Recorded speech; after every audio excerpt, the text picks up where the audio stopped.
Hi ಹೌಲ್ welcome to Purnima Banvi logs. ನಾನು ಇವತ್ತು ಮೆಂತ್ಯ ಪಜ್ಜಿನ ಮಾಡ್ತಾಯಿದ್ದೀನಿ. ಯೂಶ್ವಲಿ ಮೆಂತ್ಯ ಅಂದರೆ ಕಹಿ ಅಂದ್ಬಿಟ್ಟು ಮೈಂಡ್ಸೆಟ್ ಬಂದುಬಿಡುತ್ತೆ. ಇದು ಸೊಪ್ಪು ಅಲ್ಲ, ಮೆಂತ್ಯ ಕಾಳಿಂದ ಮಾಡ್ತಿರೋದು ಆ್ಯಕ್ಚುಲಿ.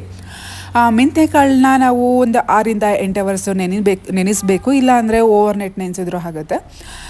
ಸೊ ನೆನೆಸಿರೋಂತಹ ನೀರನ್ನ ನಾನು ವೇಸ್ಟ್ ಮಾಡಬಾರ್ದು ಅಂದ್ಬಿಟ್ಟು ನಾನೇ ಕುಡಿತಾ ಇದ್ದೀನಿ. ಯೂಶ್ವಲಿ ಮಾರ್ನಿಂಗ್ ಕುಡಿದ್ರೆ ತುಂಬಾ ಒಳ್ಳೆಯದು. ಅದು ನೆನೆಸಿರೋದ್ರಿಂದ ಅಲ್ಲಿ ಪೋಷಕಾಂಶಗಳು ತುಂಬ ಇರುತ್ತೆ, ಮತ್ತು ಅದು ಲೈಟಾಗಿ ಒಗ್ರು ಕಹಿ ಇದೆ. ಬಟ್ ವೇಸ್ಟ್ ಮಾಡಬಾರ್ದು, ತುಂಬ ಒಳ್ಳೆಯದು ಅಂದ್ಬಿಟ್ಟು, ತಂಪು ಕೂಡ ಬಾಡಿಗೆ ಅಂದ್ಬಿಟ್ಟು ಕುಡಿತಾ ಇದ್ದೀನಿ. ಹಾಗೆಯೇ ಒಂದು 2 ಸ್ಪೂನಷ್ಟು ನಾನು ಮೆಂತ್ಯನ ನೆನೆಸಿಟ್ಕೊಂಡಿದ್ದೀನಿ. ಮತ್ತು ಇದು ಕಹಿ ಇದೆ ಅಲ್ಲ, ಅದಕ್ಕೆ ಸ್ವಲ್ಪ ಹುಳಿ ಆಗಿರ್ಬೋದು, ಖಾರ ಆಗಿರ್ಬೋದು, ಸ್ವಲ್ಪ ಕ್ವಾಂಟಿಟಿಲಿ ಜಾಸ್ತಿ ಇದ್ದರೆ ಮೆಂತ್ಯ ನಾವು ಹಾಕಿದ್ದೀವಿ ಅಂತಲೇ ಗೊತ್ತಾಗಲ್ಲ, ಅಷ್ಟು ಚೆನ್ನಾಗಿರುತ್ತೆ. ಸೊ ನಾನು ಹಾಗೆ ಹುಣಸೆಹಣ್ಣನ್ನು ಒಂದು ದಪ್ಪ ನಿಂಬೆಹಣ್ಣು ಗಾತ್ರ ಅಷ್ಟು ನೆನೆಸಿಟ್ಕೊಂಡಿದ್ದೀನಿ. ಬೇಕಾದರೆ ಜಾಸ್ತಿ ಹಾಕೊಬೋದು. ಹಾಗೆಯೇ ಈರುಳ್ಳಿ ಆಗಿರ್ಬೋದು, ಬೆಳ್ಳುಳ್ಳಿ, ಕೊತ್ತಂಬರಿ ಸೊಪ್ಪು, ಶುಂಠಿ, ಬೆಳ್ಳುಳ್ಳಿ, ಉಪ್ಪು, ಮತ್ತು ಕಾಯಿ ಅಥವಾ ಕೊಬ್ಬರಿ. ನಾವು ಯೂಶ್ವಲಿ ಬಾಣಂತಿರಿಗೆ ಆ ಥರ ಎಲ್ಲ ಕೊಡಬೇಕಂದ್ರೆ ಕೊಬ್ಬರಿ ಹಾಕೊಬೋದು. ನಾನಿಲ್ಲಿ ಹಸಿ ಕಾಯಿ ಹಾಕ್ಕೊಂಡಿದ್ದೀನಿ. ಹಾಗೆಯೇ ಒಣಮೆಣ್ಸಿನ್ಕಾಯಿ ಕೂಡ ಒಂದು 15 to 20 ತೊಗೊಂಡಿದ್ದೀನಿ. ಮತ್ತು ಬೆಲ್ಲ ಕೂಡ ಹಾಕ್ಕೊಂಡಿದ್ದೀನಿ. ಬೆಲ್ಲ ಕೂಡ 1 ಇಂಚಷ್ಟು ತೊಗೊಂಡಿದ್ದೀನಿ. ಯಾಕೆಂದರೆ ಇದು ಕಹಿ ಇದೆ ಅಲ್ಲ ಮೆಂತ್ಯ, ಅದಕ್ಕೋಸ್ಕರ ಸ್ವಲ್ಪ ಅವಾಯ್ಡ್ ಆಗುತ್ತೆ ಅಂತ.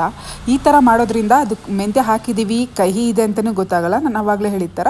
ಸೊ ಇದನ್ನೆಲ್ಲನೂ ಹಾಕ್ಕೊಂಡು ದಪ್ಪದಾಗಿ ಕಟ್ ಮಾಡಿ ಇಟ್ಕೊಂಡಿದ್ದೀನಿ. ಇದನ್ನೆಲ್ಲ ಹಾಕ್ಕೊಂಡು ಲೋ ಫ್ಲೇಮಲ್ಲಿ ಕಲರ್ ಚೇಂಜ್ ಆಗೋವರೆಗೆ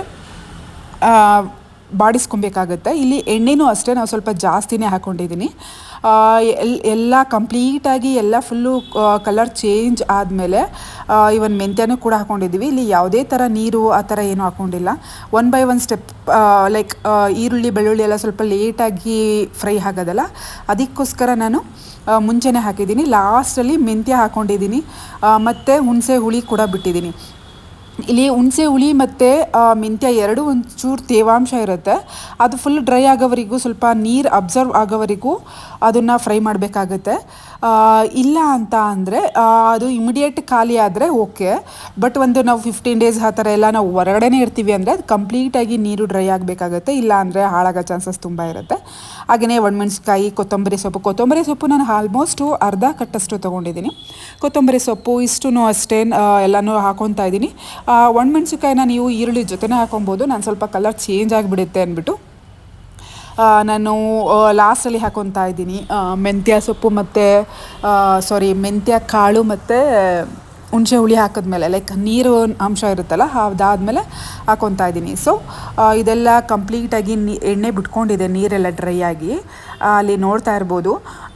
ಮತ್ತು ನಾವು ಇದನ್ನು ಕಂಪ್ಲೀಟಾಗಿ ಆರೋದಕ್ಕೆ ಬಿಡಬೇಕು. ಆ್ಯಕ್ಚುಲಿ ಇದನ್ನು ನಾವು ರುಬ್ತೀವಿ, ಅದಕ್ಕೋಸ್ಕರ ನಾವು ಕಂಪ್ಲೀಟಾಗಿ ಆರೋದಕ್ಕೆ ಬಿಡಬೇಕು.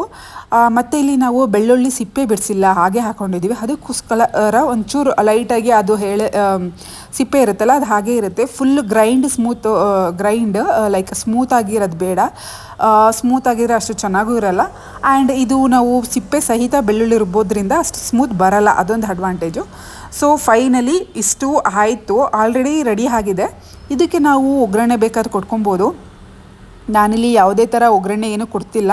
ಆಲ್ರೆಡಿ ಇದು ಎಣ್ಣೆಲೇ ಫ್ರೈ ಆಗಿರೋದ್ರಿಂದ ಇಷ್ಟನ್ನೇ ನಾನು ಯೂಸ್ ಮಾಡ್ಕೊತಾ ಇದ್ದೀನಿ. ಬಿಸಿ ಬಿಸಿ ಅನ್ನದ ಜೊತೆ ತುಪ್ಪ ಹಾಕಿ ಇದನ್ನು 1 ಸ್ಪೂನ್ ಹಾಕಿ ನೀಟಾಗಿ ಮಿಕ್ಸ್ ಮಾಡಿ ತಿನ್ನೋದ್ರಿಂದ ತುಂಬಾ ಚೆನ್ನಾಗಿರುತ್ತೆ. ಈ ಚಳಿಗಾಲದಲ್ಲಿ ನಮಗೆ ಬೇಕು ಅಂತಲೇ ಅನಿಸುತ್ತೆ.